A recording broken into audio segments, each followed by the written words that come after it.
Two quick things before we dive into this fourth passage. First, this video came from the paid course straight out of it, so you'll notice that I don't just explain why right answers are right, but I also explain how you can derive those answers.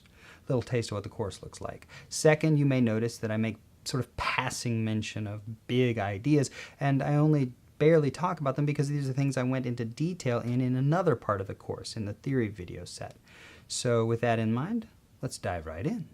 The fourth passage probably seemed simple just because we already know all this stuff. I mean, we know that CFCs... I wonder if we do.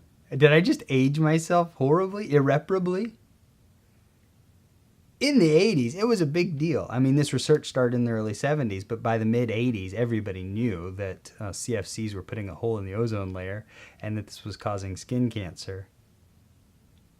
Maybe you guys don't know that. I don't know. I don't know if you do or not. It doesn't really matter because the next thing I was going to say is we can't depend on a familiarity with the subject matter for our answers to questions. Honestly,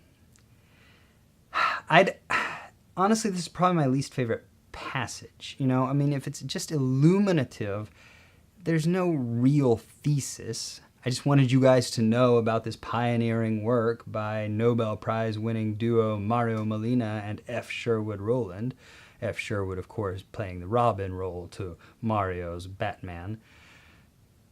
And then, like, the whole second paragraph, just an explanation of A, the equilibrium in the ozone layer, and B, the way in which that equilibrium is disrupted by CFCs. So my eyes kind of glaze over. And the last two paragraphs, you know, the predictions of doom and then the steps that we know now have been far too feeble, the steps to curtail the negative effects of what we've been doing to our atmosphere.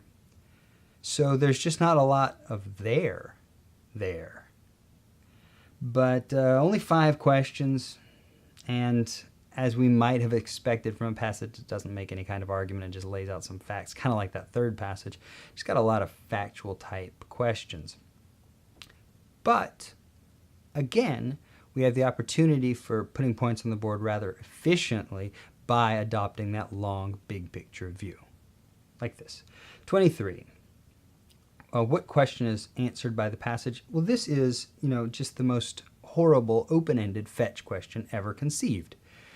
I mean, there are lots of things, a whole laundry list of facts asserted by the passage. How could we know which of these to start with? Should we start a hunt through the passage? No! Let's use our big picture understanding to help guide our approach. A, what lab experiments? I don't remember any lab experiments. And that's not to say that the passage didn't mention them, but probably if the passage had told us what the lab experiments were, we might still remember that. The fact that we don't doesn't necessarily mean it's wrong. It does mean that there's no use going hunting for it now. B, the estimated concentration of CFCs in the atmosphere in 1987. Now, there's a date they've thrown at us that I don't know how well you remember what you've read, but you know, there should be some kind of basic understanding of that big picture, which was that it was in the early 70s that these guys got to work. And if they're going to tell us about the ozone layer and its and the concentration of CFCs in the atmosphere anywhere in the passage, it would probably have been in the 70s, not in 1987. Now, all I'm saying, I'm not saying that as a disqualifying answer choice. All I'm saying is that it's a little bit less likely. And if we're going to have to go hunting, let's go hunting for things that are more likely to yield results. And what year did Molina testify before Congress? Now that, to me, seems totally plausible. Like, there's no way I would remember the year that Molina testified before Congress. So it seems incredibly plausible that the passage did say Molina testified in 1985. So I know what happened. You know, we just talked about the logical or the internal structure of the passage, where the third paragraph talks about the problem and the fourth paragraph talks about the solution. So it's going to be in the third or fourth paragraph that we begin to get the solution. So I quickly scan looking for a date. I don't see a date for when Molina testified. We're told that he testified in, line 45? But we're not told when. So I can cross off C. D, any chemical that does not contain chlorine contribute to the destruction of ozone molecules. Entirely plausible answer. Totally believable. So A and B, you kind of skim past because they're not likely. C, we were able to quickly disconfirm. D, I'm just going to hold on to because it seems plausible. E, what constituent element of CFCs is the most damaging to ozone? Oh, and we didn't talk about the main point of the passage. How did I get into these questions without talking about the main point of the passage? The main point of the passage came from that second paragraph that CFCs are bad for the atmosphere, and, the brave duo of Molina and Rowland showed that they're bad for the atmosphere because of chlorine. So now I'm rolling my eyes when I get to answer choice E. What element is most damaging to ozone? Chlorine! That was the whole point of the passage. And the thing that I really want to get across is we get to answer choice E efficiently and effectively by marshaling our resources, putting the effort in where it's likely to be rewarded, and not putting it in where it's not likely to be rewarded. Question 24, the straight strengthen question. You want to make their argument better, you have to start with what their argument is. And we know from our big picture understanding of the passage that their argument is in that third paragraph where we lay out what the problems are. And they say, I'm in line 37, given the rate of diffusion and breakdown of CFCs, the depletion will continue for years, even if we cease production of CFCs immediately. That's the prediction about the long-term effects. You want to make that more likely?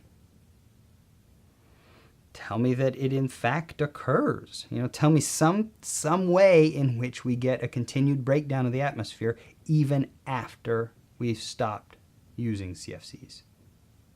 And good Lord, look at answer choice A. It could not be more perfect. And that is why we answer questions before looking at answer choices.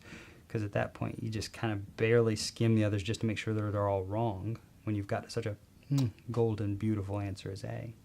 We did this in one of the earlier passages too, but for question 25, I want to think about these answer choices. We already talked about using a big picture understanding in question 23 for honing in on likely contenders. We can also talk about using the language cues of the answer choices to help winnow out unlikely contenders. A, little or no ozone destruction? Not likely. You want to see the likely version of that? It would say some ozone destruction. Answer choice B, skin cancers occur primarily. Not likely. You want to see the correct answer, or the correct version of that, the structurally, if not semantically correct, the structurally correct. Skin cancers occur at least sometimes. C, few chemicals can result in. Not likely. E, it happens mainly in Antarctica. Not likely. And it is so important to have this stuff in our quiver because it makes our work so much faster. Answer choice D is far and away the most structurally likely answer choice here, and I would confidently choose it if I didn't have a passage to read. And then the fact that I know it just as a general fact, and again, I don't know if I'm dating myself by that, I don't know if you guys know that also, but we know the hole in the ozone layer increases the incidence of skin cancer. So yeah, anything you do to kind of remedy that problem is going to indirectly help lower the incidence of skin cancer. And then I got worried because I was like, oh no, are they tricking me? Did they give me the structurally most delicious answer and have it be something that is false? Because it doesn't matter whether or not answer choice D is true. The question has not asked us what is true. The question has asked us what the passage says. So then I was worried that I was going to choose D because it was structurally delicious and because it was true. But maybe it wasn't actually said in the passage. That would be so tricky. That would be the worst trick ever. Fortunately, that trick did not occur. They did talk about the effects of ultraviolet light from the sun and on skin cancer in the first line of the passage. So there's the connection from the passage. But, it's not as though these semantic considerations of content aren't important. They obviously are. But it is that they can take a backseat to structural components in making us faster as we move through answer choices. Question 26, again, you answer the question, because if you have an answer, then going through answer choices is just a simple match game. What would be useful to determine if some other chemical could replace CFCs without damage? It would be useful to know if that chemical damages ozone, right? I mean, that's what would be useful to know. Does it damage ozone? A, does it damage things other than ozone? Who cares? B, does it react with other chemicals? Who cares? I care about whether or not it damages the ozone through those reactions. Answer choice C, would it react with chlorine? Who cares? I want to know if it reacts with ozone. D, what properties it shares with chlorine. Bingo. Chlorine damages ozone. Does this new chemical share that ozone damaging property? That's something we care about. And just as completists, answer choice E, see if it breaks down into its components. Who cares? What I care about is whether once broken down, it might then damage ozone. What I care about is, does it hurt the atmosphere in the way that chlorine does? Main point of the passage. Finally, question 27, and again, as with 23 and 25, these open-ended fetch questions, which are the worst, but we can use our big picture understanding to direct our focus, make us more efficient, more correct, especially when combined, when I'm talking about efficiency, especially when combined with the look at the structural features of the answer choices. Answer choice A, no refrigerant chemicals, not likely. Answer choice C, they were used because they provided the most. Not likely. Is it possible that they've given us? Yes, it's possible, but it's not likely. Answer choice D. That one, that one is a tricksy bastard, because certainly we know that we have ceased production of CFCs in North America, and certainly we know that the Montreal Protocol, sounds like, is that the name of a Jason Bourne movie? It should be. The Montreal Protocol, we know, was directed at the ban on production of CFCs. And so if you're not going back to the passage to confirm your answer, I can see how you wrongly choose that. But, Montreal Protocol, 1987, CFCs were banned in North America in the late 70s. So the Montreal Protocol didn't ban them. Finally, answer choice E. Remember that tricksy answer choice D in question 25? E is like that. Because E is certainly true. It's got to be true. I know it's true. And E is delightful in its scope.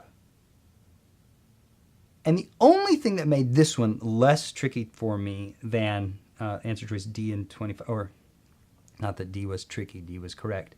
The only thing that makes it less tricky than D would have been in 25 if it had been wrong, if it hadn't been in the passage, is that answer choice E here is talking about what's going on today, and this is a whole passage that takes place 40 and 50 years ago, 30 and 40 years ago. So it's not likely that the passage talks about what's happening today. But the fact that it's true, the fact that it's structurally correct, doesn't make it the right answer, because we were asked what the passage says. Contrast all that against B, the refrigerant chemicals after 1987 released fewer chlorine atoms. Not that they release none, not that they're perfect, but that they release fewer. And what do we know about 1987? That's the date of the Montreal Protocol, which banned the production of ozone-depleting gases. And that is how we attack these questions, and that brings an end to this passage and to this section.